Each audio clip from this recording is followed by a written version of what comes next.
سب سے پہلے آپ کو بتائیں گے مجوزہ 26ویں آئینی ترمیم پیش کرنے کے لیے وفاقی کابینہ، قومی اسمبلی اور سینٹ کے اجلاس 17 اکتوبر کو طلب کر لیے گئے ہیں۔ اس کی تفصیل جانتے ہیں ایاز اکبر یوسفزئی سے۔ جی ایاز بتائیے۔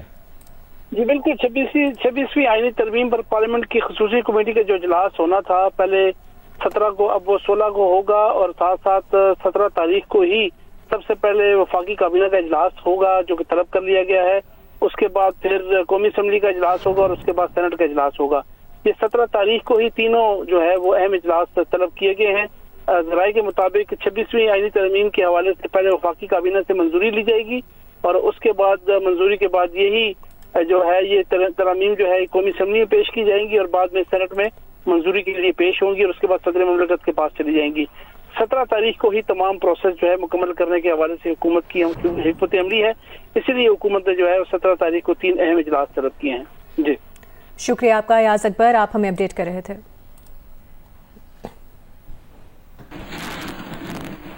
بریک کے بعد آپ کو بتائیں پاکستان شنگھائی تعاون تنظیم کے سربراہ اجلاس کی میزبانی کے لیے تیار ہے۔ اسلام آباد میں SCO سربراہ اجلاس کا سٹیج سج گیا ہے۔ دارالحکومت میں معزز مہمانوں کی آمد کا سلسلہ بھی جاری ہے۔ شنگھائی تعاون تنظیم کا سربراہ اجلاس کل جناح کنونشن سینٹر اسلام آباد میں ہوگا۔ قازقستان کے وزیر اعظم اولزاز بیک تنوف اسلام آباد پہنچ چکے ہیں۔ وفاقی وزیر علیم خان نے ان کا استقبال کیا۔ بھارت کی نمائندگی کرنے وزیر خارجہ جے شنکر پاکستان پہنچے۔ نور خان ایئر بیس پر DG ساؤتھ ایشیا الیاس نظامی نے انہیں خوش آمدید کہا۔ ترکمانستان کے وزیر خارجہ اور ڈپٹی چیئرمین منسٹرز کیبنٹ بھی آج پاکستان پہنچے۔ وفاقی وزیر خالد مقبول صدیقی نے ترکمانستان کے وزیر خارجہ راشد میردوف کا استقبال کیا۔ ترکمانستان SCO کا رکن، مبصر یا ڈائلاگ پارٹنر نہیں ہے۔ ترکمانستان شنگھائی تعاون تنظیم سربراہان حکومت اجلاس میں بطور مہمان شرکت کر رہا ہے۔ تاجکستان کے وزیر اعظم کوہر رسول زادہ بھی آج اسلام آباد پہنچے۔ وزیر کامرس جام کمال نے تاجک وزیر اعظم کے اسلام آباد پہنچنے پر ان کا استقبال کیا۔ تاجکستان کا شمار SCO کے اولین ابتدائی فورم شنگھائی 5 کے بانی اراکین میں ہوتا ہے۔ بیلاروس کے وزیر اعظم رومان گولوف بھی آج اسلام آباد پہنچے۔ ان کا استقبال وزیر قانون اعظم نذیر تالر نے کیا۔ کرغزستان کے وزیر اعظم زکاروف اکیل بیگ بھی شنگھائی تعاون تنظیم کے اجلاس میں شرکت کے لیے پہنچ گئے۔ وزیر پیٹرولیم مصدق ملک نے ان کا استقبال کیا۔ صدر آصف علی زرداری سے پاکستان کے دورے پر آئے چینی وزیر اعظم لی چانگ نے ملاقات کی ہے۔ اس ملاقات میں پاکستان اور چین نے اسٹریٹجک تعاون مضبوط اور CPEC پر عمل درآمد تیز کرنے پر اتفاق کیا ہے۔ صدر آصف علی زرداری نے کہا کہ چین کے ساتھ دوستی پاکستان کی خارجہ پالیسی کا اہم جز ہے۔ چینی کمپنیوں کو پاکستان اسٹاک ایکسچینج میں سرمایہ کاری کے مواقع سے فائدہ اٹھانا چاہیے۔ CPEC اور گوادر پورٹ کی مدد سے چین کی اقتصادی ترقی سے بھرپور استفادہ کرنے کا وقت آ گیا ہے۔ صدر مملکت نے دہشت گرد حملے میں 2 چینی شہریوں کی ہلاکت پر دلی تعزیت کا اظہار کیا۔ صدر زرداری نے دلخراش واقعہ پوری قوم کے لیے تکلیف کا باعث بنا، یہ بھی کہا۔ صدر آصف علی زرداری نے اور کہا کہ دشمن مذموم کوشش میں کامیاب نہیں ہوں گے۔ پاک چین دوستی کے دشمن CPEC منصوبوں کو متاثر کرنے کی کوشش کر رہے ہیں۔ صدر مملکت نے چینی انجینئرز پر حملے کے مجرموں کو مثالی سزا دینے کے پاکستان کے عزم کا اظہار کیا اور کہا کہ پاکستان میں کام کرنے والے چینی شہریوں کی سیکیورٹی بڑھانے کے لیے تمام ضروری اقدامات کریں گے۔ اس موقع پر چینی وزیر اعظم لی چانگ نے کہا کہ پاکستان اور چین اپنی شراکت داری کو نئی بلندیوں تک لے جانے کے لیے تعاون جاری رکھیں گے۔ چین پاکستان میں سرمایہ کاری کے لیے چینی کمپنیوں کی مدد جاری رکھے گا۔ امید ہے کہ پاک چین تعلقات مستقبل میں مزید مضبوط ہوتے رہیں گے۔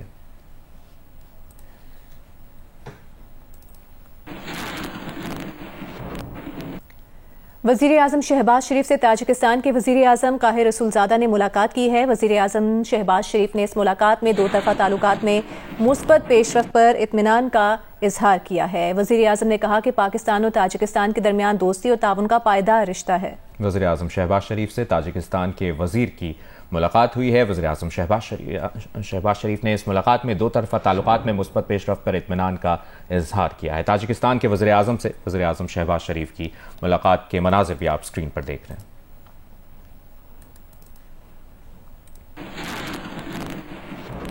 اور کرکٹ سے اپڈیٹ یہ ہے کہ کامران غلام ٹیسٹ ڈیبیو پر سنچری کرنے والے 13ویں پاکستانی بلے باز بن گئے ہیں۔ کامران غلام نے دوسرے ٹیسٹ کے پہلے دن ڈیبیو پر سنچری کا کارنامہ سر انجام دیا ہے۔ ڈومیسٹک کرکٹ میں شاندار کارکردگی دکھانے والے کامران غلام بابر اعظم کی جگہ ٹیم میں آئے ہیں۔ دوسرے ٹیسٹ کے پہلے دن کا کھیل ختم ہونے پر پاکستان نے 5 وکٹس کے نقصان پر 259 رنز بنا لیے ہیں۔ ڈیبیوٹنٹ سنچورین کامران غلام 118 اور سائم ایوب 77 رنز بنا کر نمایاں رہے۔ آپ کو بتائیں گے کراچی میں آل پاکستان لائرز کنونشن ہوا ہے جس میں ملک بھر سے وکلا رہنماؤں نے شرکت کی ہے۔ وکلا نے مجوزہ 26ویں آئینی ترمیم کے خلاف بھرپور تحریک چلانے کا اعلان کیا ہے۔ کنونشن سے خطاب میں آج وکلا 2007 سے زیادہ خطرناک موڑ پر کھڑے ہیں۔ منیر ملک 2007 میں صرف ایک چیف جسٹس کے خلاف ریفرنس آیا تھا، یہ کہا گیا وکلا کی جانب سے خطاب کرتے ہوئے، اور یہ بھی کہا گیا کہ ملک میں مجوزہ آئینی ترمیم پورے عدالتی نظام کے خلاف ایک ریفرنس ہے۔ یہ بات کنونشن سے خطاب کرتے ہوئے سابق صدر سپریم کورٹ بار منیر ملک نے کہی، جبکہ علی احمد کرد نے کہا کہ جو ترامیم لائی جا رہی ہیں وہ آئین کے چہرے پر کالا دھبا ہوں گی۔ کراچی میں آل پاکستان لائرز کنونشن ہوا ہے جس میں ملک بھر سے وکیل رہنماؤں نے شرکت کی ہے۔ وکلاء نے مجوزہ 26ویں آئینی ترمیم کے خلاف بھرپور تحریک چلانے کا اعلان کیا ہے۔ کنونشن سے خطاب میں سابق صدر سپریم کورٹ بار منیر ملک نے کہا کہ آج وکلاء 2007 سے زیادہ خطرناک موڑ پر کھڑے ہیں۔ 2007 میں صرف ایک چیف جسٹس کے خلاف ریفرنس آیا تھا، مجوزہ آئینی ترمیم پورے عدالتی نظام کے خلاف ریفرنس ہے۔ علی احمد کرد نے کہا کہ جو ترامیم لائی جا رہی ہیں وہ آئین کے چہرے پر کالا دھبا ہوں گی۔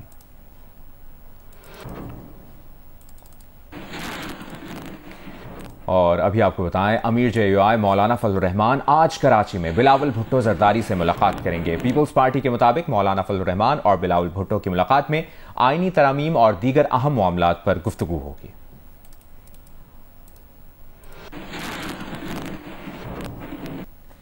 امیر JUI مولانا فضل الرحمان نے کہا ہے کہ آئینی ترمیم ہمارے ہاتھ میں ہے، آئین سازی ہوگی تو صرف ہمارے مسودے پر ہوگی۔ میرپور خاص میں جلسے سے خطاب میں مولانا فضل الرحمان نے کہا کہ JUI کے مسودے کے علاوہ کسی آئین سازی کی اجازت نہیں دیں گے۔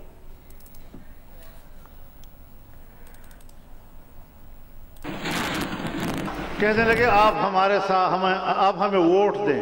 میں نے کہا کچھ تفصیل تو بتاؤ نا، تم نے لکھا کیا ہے؟ قانون کا مسودہ ان کے پاس نہیں تھا اور ترمیم لا رہے تھے۔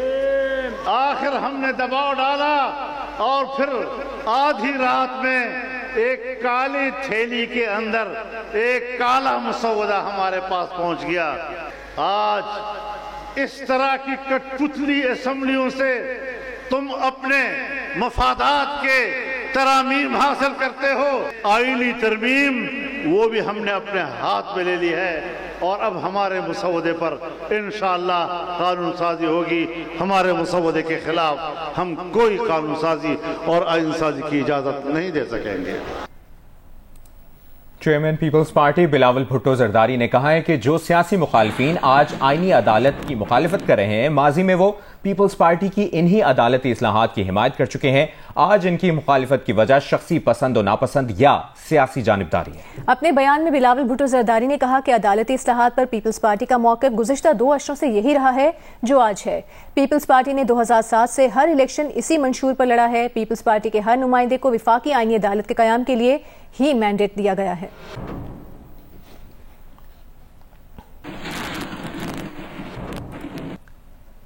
26ویں آئینی ترمیم پر رائے شماری 18 سے 20 اکتوبر کے درمیان ہونے کا امکان ہے۔ ذرائع کے مطابق MQM نے اپنے ارکان پارلیمنٹ کو اسلام آباد پہنچنے کی ہدایت کر دی ہے۔ MQM کے ذرائع کا کہنا ہے کہ 21 اکتوبر تک آئینی ترمیم منظور ہونے کا امکان ہے۔ مسلم لیگ نون نے بلدیاتی اداروں کو بااختیار بنانے، کوٹا سسٹم کے خاتمے کی حمایت کی ہے، تاہم مسلم لیگ نون نے کہا کہ 27ویں ترمیم پارلیمنٹ میں پیش کریں حمایت کریں گے۔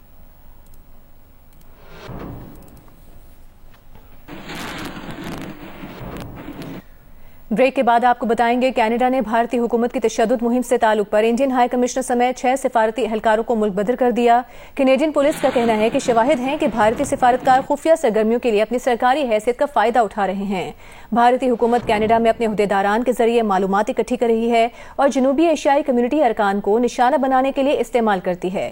کینیڈین وزیر خارجہ نے کہا کہ 6 اہلکاروں کا سفارتی استثنا ختم کرنے کو کہا تو بھارت نے انکار کر دیا، جس پر انہیں ملک چھوڑنے کے نوٹسز جاری کیے گئے۔ یہ بھی کہا کہ بھارت تحقیقات میں تعاون کرے۔ بھارت نے جواب میں کینیڈین ہائی کمشنر سمیت 6 کینیڈین سفارتکاروں کو ملک بدر کرنے کا فیصلہ کر لیا۔ نئی دلی میں کینیڈین ناظم الامور کو دفتر خارجہ طلب کر کے احتجاج ریکارڈ کرایا۔ خالصتان تحریک کے سرگرم حامی سکھ رہنما ہردیپ سنگھ کو گزشتہ سال کینیڈا میں قتل کر دیا گیا تھا۔ کینیڈا کو ہردیپ سنگھ نجر کے قتل میں اہلکاروں کے ملوث ہونے کے ٹھوس شواہد ملے تھے۔ سکھ فار جسٹس کے جنرل کونسل گرپتونت سنگھ پنو بھارتی قتل کی سازش سے بال بال بچے تھے۔